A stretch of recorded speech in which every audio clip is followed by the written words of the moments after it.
So, what's the one thing that really, truly fuels the people in our lives?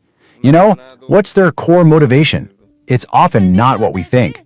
Today, we're going to break down a viral dialogue that gets to the heart of this, revealing a super powerful but often overlooked driver in any relationship.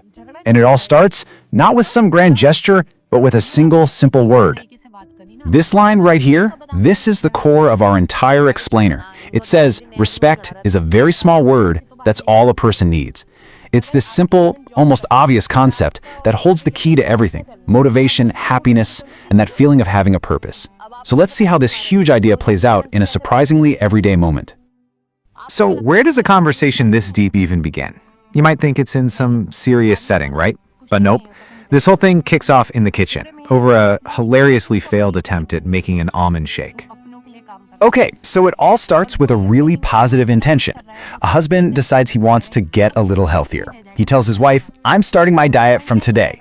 He's feeling motivated, he's taking charge, and he decides to make himself a healthy almond shake to get the ball rolling.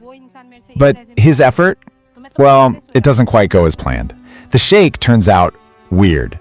And his wife's immediate reaction isn't support, it's just straight up dismissal. A quick, sharp comment that basically says, "You can't even get this right." And it's that small, seemingly tiny moment of criticism that ends up being the spark for a much, much deeper conversation. Now, this little exchange doesn't just happen in a vacuum. A friend is there, she sees the whole thing, and she decides she just can't stay quiet. She saw the impact of those words and chooses to step in, which, as you can imagine, sparks a pretty tense but absolutely crucial confrontation. The wife, feeling called out, gets super defensive. She fires back with this sarcastic question like, "Oh, so now you're gonna tell me how I should talk to my own husband? You think I don't know how to talk to him?" It's a total wall she's putting up, trying to deflect the feedback. And this is where the conversation takes a hard left turn. The friend's response is just shockingly direct. Just two words: "You don't." No sugarcoating it, no trying to soften the blow. It's just this blunt, honest truth that cuts through all the noise and forces everyone to stop and actually listen to what's about to be said.